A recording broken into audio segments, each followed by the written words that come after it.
Fala pessoal, muito boa noite. Estamos aqui hoje, né? Mais uma transmissão aí ao vivo.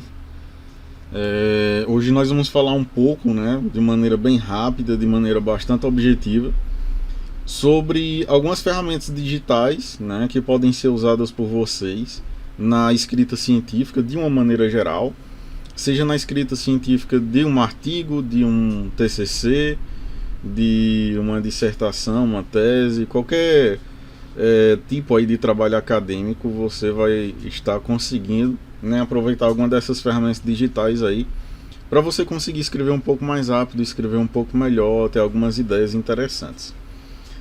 Então eu vou dar aqui algumas dicas, né, eu vou apontar basicamente algumas ferramentas para vocês. Logicamente aqui na aula eu não teria tempo, né, suficiente para explorar cada uma dessas ferramentas, mas aí dependendo da sua necessidade você pode ir em busca, né, dessas ferramentas aí. E aqui no nosso canal também do YouTube existem algumas aulas em que eu abordo, né, algumas dessas ferramentas bastante interessantes de uma maneira prática e como é que elas podem ajudar você num melhor nível de escrita científica, tudo bem? Então vamos falar um pouco dessas ferramentas digitais, apontar algumas que vão lhe servir. Existem muitas ferramentas, tá? Eu vou já falar sobre isso, mas algumas mais práticas, mais usuais, eu vou estar citando aqui. E eu também vou falar de uma maneira bem rápida sobre um método que eu mesmo inventei, tá? Mas que ele serve aí bastante para essa questão de ajudar na escrita científica, que é o método de REF, tá? Que é um método aí para lhe auxiliar a pensar melhor quando você for escrever um determinado artigo científico, beleza? Antes de eu começar a falar, só lembrando, né, que sábado, dia 10, às 16 horas, eu vou lançar aí, né, um mega, né, um evento aí um pouco grande, que ele vai chamar Masterclass, né, o artigo científico, Masterclass do artigo científico, que nós vamos nos aprofundar basicamente na escrita, né, na escrita correta, de alguns métodos novos de escrita de artigo científico, de trabalho científico de uma maneira geral. E aí ele vai lhe ajudar a escrever um pouco mais rápido, a ser mais objetivo, encontrar as informações de uma maneira muito mais objetiva, então vai servir de grande tamanho aí para vocês, tudo bem? Então não percam, sábado, dia 10, às 16 horas. Então estarei aqui no canal do YouTube falando um pouco desse evento aí, o Masterclass, para vocês. Bom, sem mais delongas, vamos começar aqui na nossa conversa, né? E aí você pode perguntar assim, Danilo, o que são essas ferramentas digitais, né? Afinal, para que serve, o que é, enfim. Então, assim, essas ferramentas digitais, elas basicamente são alguns softwares e alguns sistemas que eles vão lhe auxiliar a realizar algumas funções que são essenciais dentro do processo de escrita de qualquer artigo científico, né? Seja um artigo ou qualquer outro tipo de modalidade de trabalho. Então, assim, são basicamente algumas ferramentas, algumas são gratuitas. Eu tinha colocado lá no post do Instagram as ferramentas gratuitas, né? Mas eu resolvi trazer algumas ferramentas também que são pagas, que aí fica a seu critério escolher algumas ferramentas gratuitas ou pagas, né? Algumas pagas, elas oferecem um pouco mais de funções em relação às ferramentas gratuitas, e aí fica a seu critério escolher alguma das duas, tudo bem? Então, assim, são ferramentas que basicamente vão lhe auxiliar nesse processo de escrita científica, tornando a escrita, né, de uma maneira muito mais objetiva, muito mais rápida, e evitando cometer alguns erros que são clássicos, tá? Em relação à escrita científica geral. Então, algumas dessas ferramentas, existem muitas ferramentas. Às vezes o pessoal acha que essa questão de programas para lhe auxiliar na escrita científica, algum sistema, eles são raros ou não existem, ou são extremamente caros.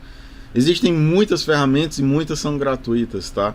Só que algumas ferramentas, por exemplo, existem ferramentas para você ter ideia do que pesquisar, existem ferramentas para você medir um impacto de uma revista, né? Olhar qual o número de citações da revista, qual o impacto que aquela revista tem no meio científico. Então, assim, existem diversas ferramentas, mas entre as principais, assim, as mais usuais e que eu acredito que vai ajudar muito vocês, né, no processo aí de escrita, eu trouxe aqui na nossa conversa bem breve, né, de hoje.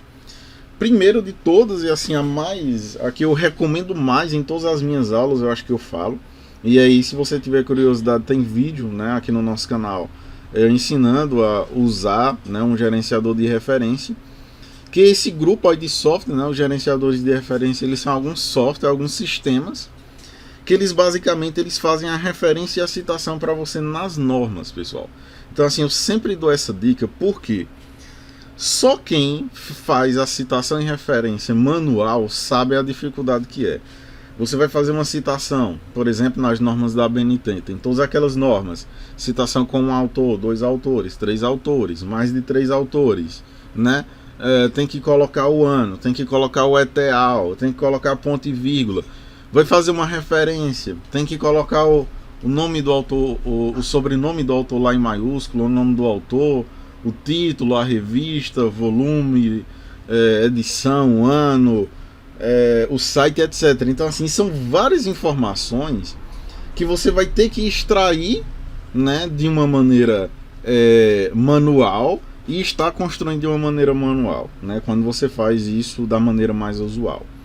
Mas aí, já há um tempo, existem alguns softwares, né, que a gente chama de gerenciador de referência. Alguns, inclusive, são online, né, como o EndNote, aí, que tem a versão de software para você instalar, e tem a versão web também, né, que você pode estar utilizando. E o Mendeley. Então, são basicamente softwares que você pode estar utilizando, né, para gerenciar essas referências. O que é que eles vão fazer? Eles vão fazer a citação para você, então você escreveu o parágrafo, e aí no final do parágrafo você vai fazer a citação, ele faz a citação para você, coleta, né, aquela referência do site onde você pesquisou, então você só clica no botão lá, vocês podem assistir alguns vídeos aí do meu canal, você vai simplesmente clicar no botão lá, e ele vai automaticamente coletar informações de título, ano, autores, todas as informações que vão ser necessárias para realizar a construção aí das referências. Então assim, ele é muito bom. Danilo, eles são muito bons, aliás. Danilo, só existem essas opções aí? Não. Existem outras, tá? O Citave, o Zotero, tá? Entre outras opções aí que vocês queiram pesquisar. Mas assim, entre os mais utilizados, né, de uma maneira mais comum, está o Mendeley e o EndNote, aí que eu recomendaria, tá? Eu particularmente uso o Mendeley, e assim, eu gosto muito porque ajuda muito nesse sentido, né? Além de você evitar erros, né, na hora de você... É claro que nem tudo é perfeito, né, pessoal? Mas assim, mas em grande parte ele acerta, tá, a referência correta. E além de você evitar possíveis erros na norma de ABNT, ele faz em outras normas também, Vancouver, APA, entre outras. Então é muito bom. Você consegue escrever um pouco mais rápido, porque assim, fazer referência de uma maneira manual é uma atividade que requer tempo, que requer atenção e que você se cansa de uma maneira muito fácil. Então, se você tem um programa que consiga fazer isso de maneira automática para você, já é uma grande ajuda, tá ok? Então, o primeiro grupo de ferramentas digitais, de dica aí que eu queria dar para vocês e que vai auxiliar na escrita científica seria o gerenciador de referência. Uma outra, né, possibilidade, principalmente na época em que estamos vivendo, né, nessa época de pandemia, usar algum tipo de ferramenta digital para tentar coletar alguns dados, né, em relação à pesquisa científica. Porque hoje, por exemplo, na época de pandemia, está muito difícil o acesso que você tem que ter, às vezes a um hospital, às vezes a uma escola, a uma determinada instituição, para realizar uma entrevista ou alguma coisa do tipo.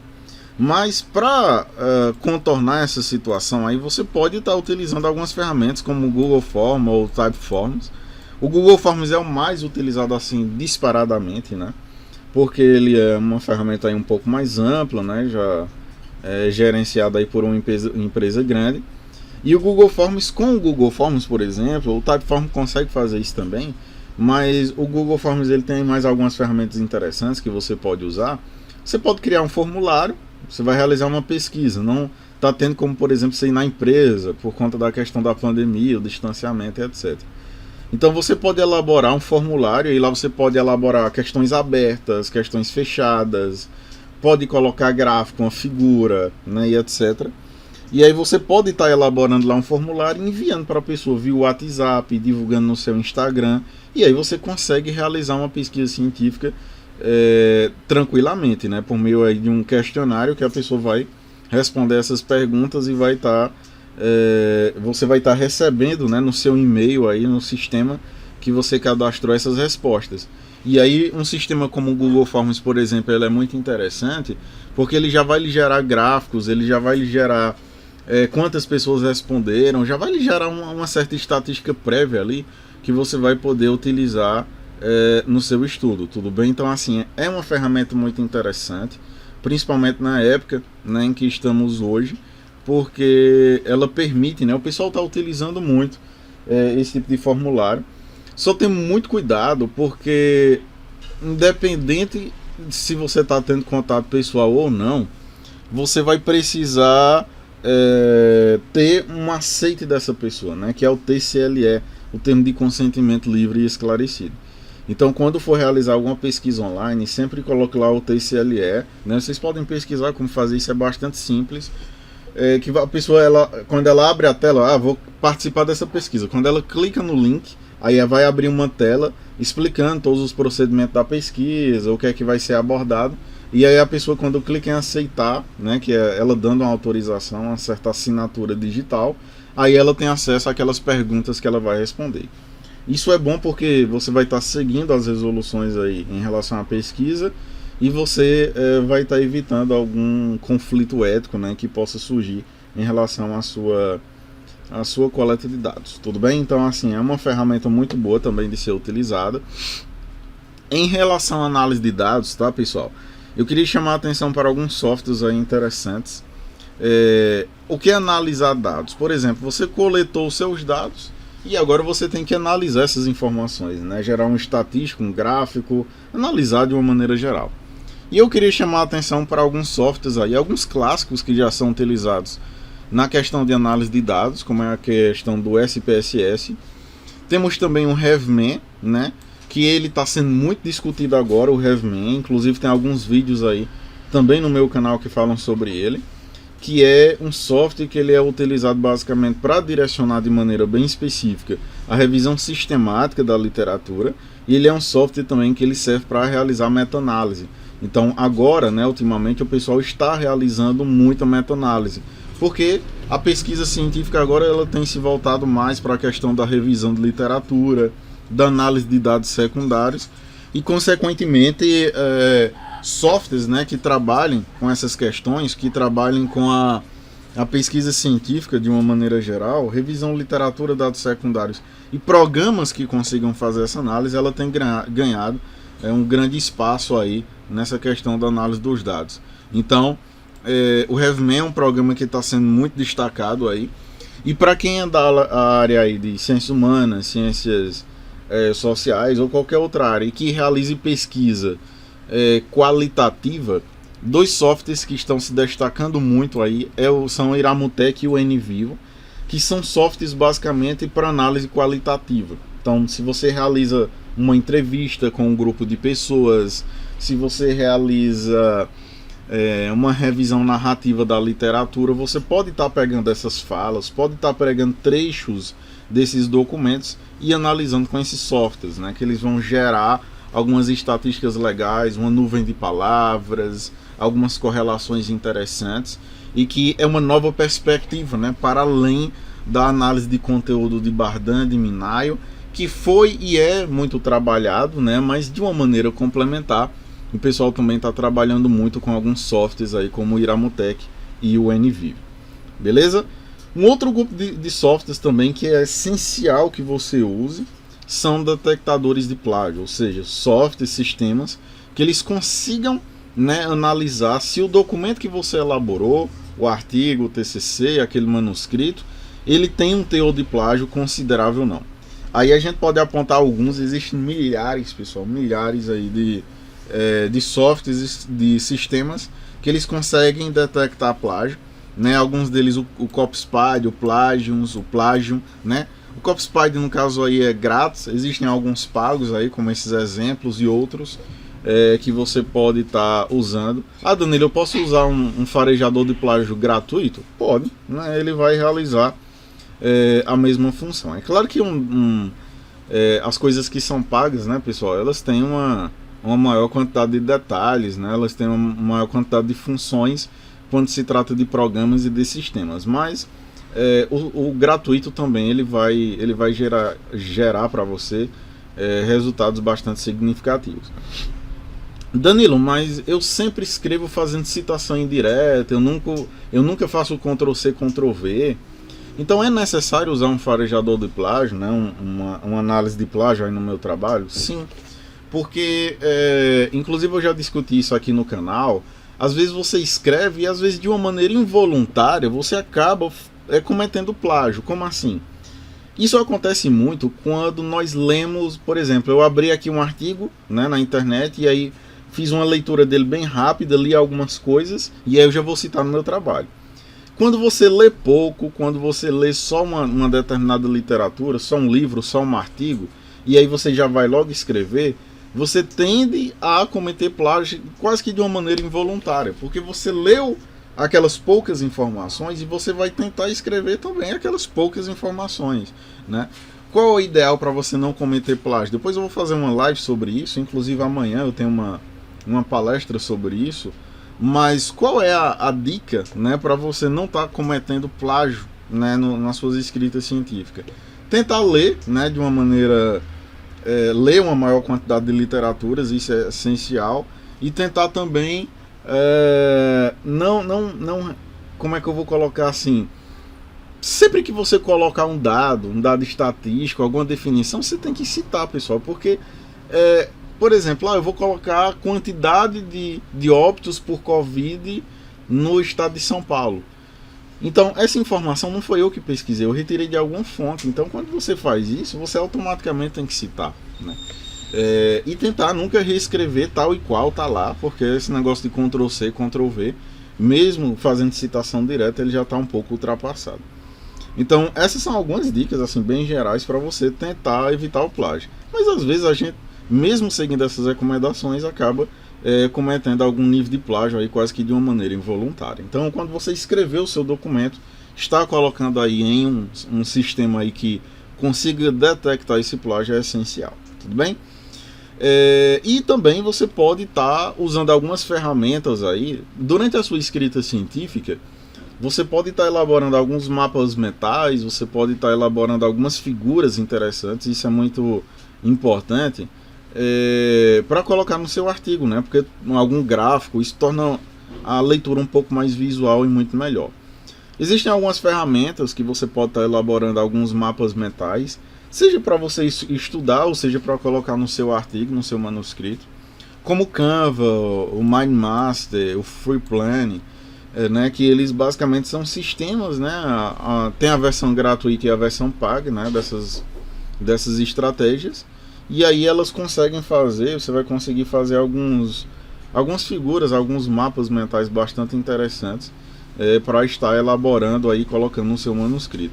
Isso torna o seu artigo muito mais visual, né, muito mais prazeroso de ser lido e muito mais objetivo, né? A pessoa que vai ler o seu artigo, quando ela colocar o olho lá naquela informação, ela já vai saber do que se trata, então se torna muito mais proveitoso. Então, algumas ferramentas aí que você pode estar utilizando. E aí, uma fonte assim de ideias, né, que é basicamente uma rede social de pesquisadores, que é o HushGrit, né, que é uma pesquisa aí, é como se fosse uma comunidade de pesquisadores.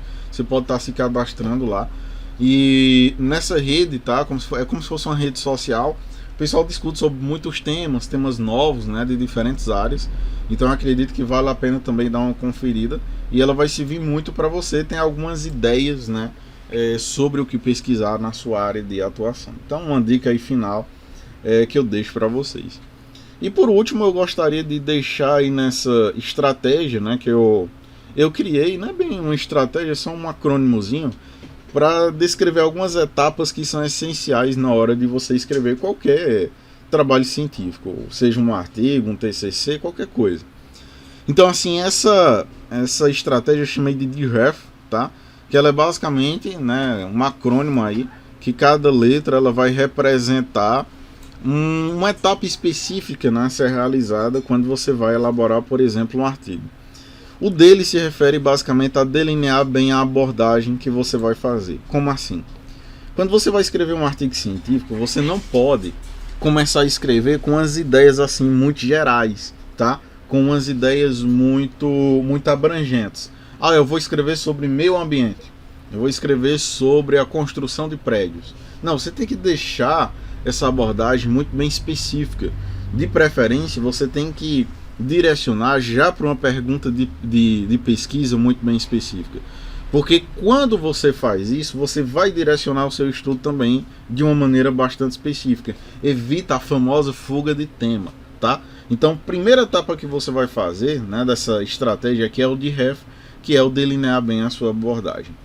O E, né, esse E aqui, ele se refere a estruturar antes de escrever. O que é que significa isso? Exemplo, vou escrever a introdução do meu estudo. Então você não vai simplesmente sentar na sua cadeira e começar já a escrever as ideias que vêm na sua mente. É interessante que você pegue uma folha de papel ou no seu computador mesmo, e aí você coloque ou uma palavra-chave ou uma frase no máximo sobre cada parágrafo que você vai escrever. E você vai tentando dar uma lógica para aquilo ali. Exemplo, eu vou escrever sobre a doença de Chagas. Então, primeiramente, a doença de Chagas em crianças.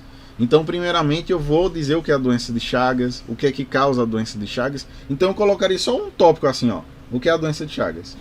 Qual a causa? Qual é o principal tratamento?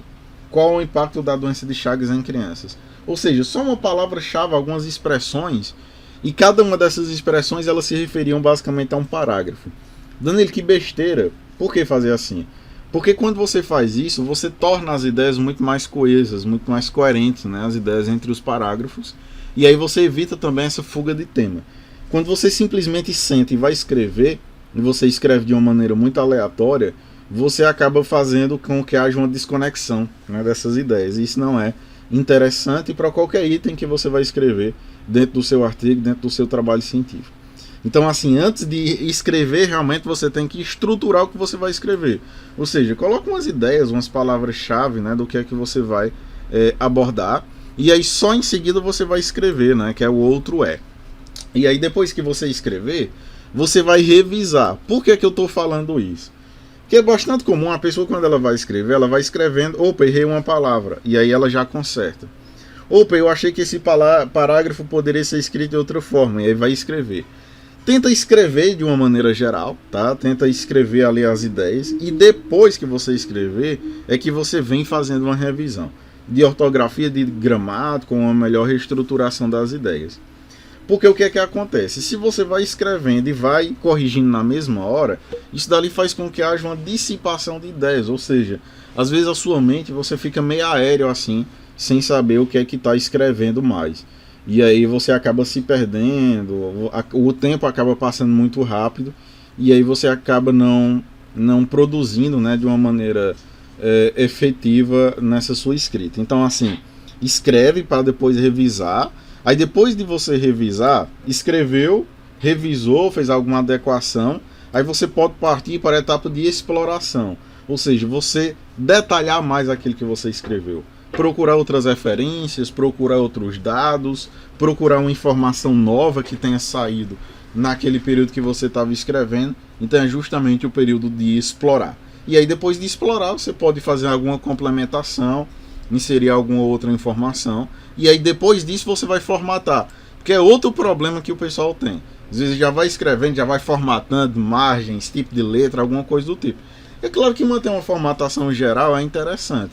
Mas a questão de formatação, deixa para fazer por último, quando todas as ideias já estiverem formadas, porque é muito mais interessante você priorizar as ideias que você vai colocar aí dentro do seu artigo, do seu trabalho científico, do que necessariamente você sair formatando tipo de letra, espaçamento ou alguma coisa do tipo.